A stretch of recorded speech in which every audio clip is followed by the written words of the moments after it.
السلام عليكم ورحمة الله وبركاته. كيفكم شباب؟ رجعت لكم فيديو جديد. بهذا الفيديو راح يكون الجزء الثاني من استرجاع قرية كلاش اوف كلانس، بس هذا الجزء راح يكون عن طريق جوجل إذا كانت قريتك مربوطة بجوجل وانسرقت منك عن طريق سوبر سيل. أما إذا كانت قريتك بالأساس مربوطة بسوبر سيل فرابط الفيديو اللي أنت فايت تدور عليه موجود بالوصف. ادعمنا بلايك، اشترك بالقناة إذا كنت جديد، وأعطيني الانترو.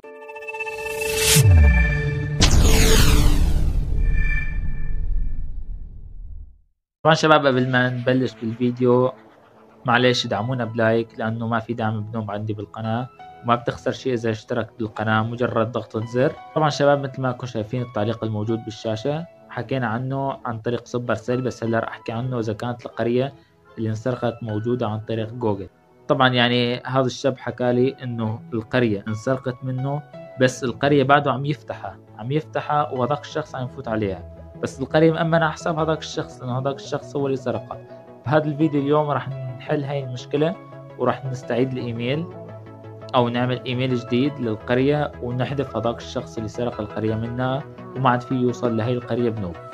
طبعا أول شي راح ندخل على إعدادات اللعبة، بعدين راح نروح على المساعدة والدعم مشان أرجيكم إنه هذا الحكي مو مني، هذا الحكي من الشركة، هي الشركة المصنعة للعبة.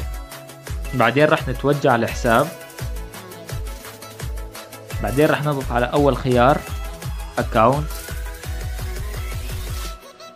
بعدين راح نضغط على الخيار الثالث الموجود باللون الأزرق، هناك شخص آخر يلعب بحسابي، راح نضغط عليه. طبعا شباب مثل ما كنتم شايفين هاي المقالة، إذا كنت تريد أن نساعدك فأرسل رسالة مرفق بها معلومات التالية: بطاقة تعريف اللاعب، الكود الخاص ببطاقة اللاعب، اسم الحساب يعني اسم القرية، مستوى القرية، قاعة المدينة شباب، أو القبيلة. إذا ما كان في قبيلة لا تحط اسم القبيلة. فيك ترسل هذا المرفق إما عن طريق جيميل أو عن طريق زر المحادثة الموجودة تحت. زر المحادثة الموجودة تحت راح تضغط عليها وتضغط على حساب مفقود،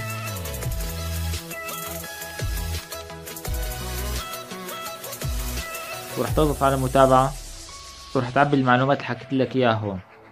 وفيك هاي الطريقة طبعا شباب مضمونة أكتر من الطريقة الثانية تبع الجيميل. طريقة الجيميل راح نتوجه للجيميل، بعدين شباب راح ندخل على أي رسالة قديمة وصلتنا من سوبر سيل، وراح تضغط على رد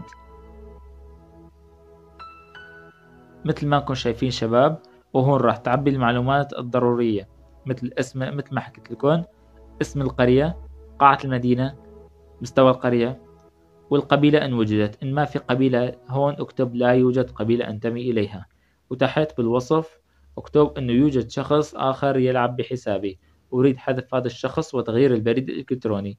وهيك راح تكون إن شاء الله انحلت مشكلتك. ولا تنسى تدعمنا بلايك وتشترك بالقناة إذا كنت جديد، والسلام عليكم ورحمة الله وبركاته.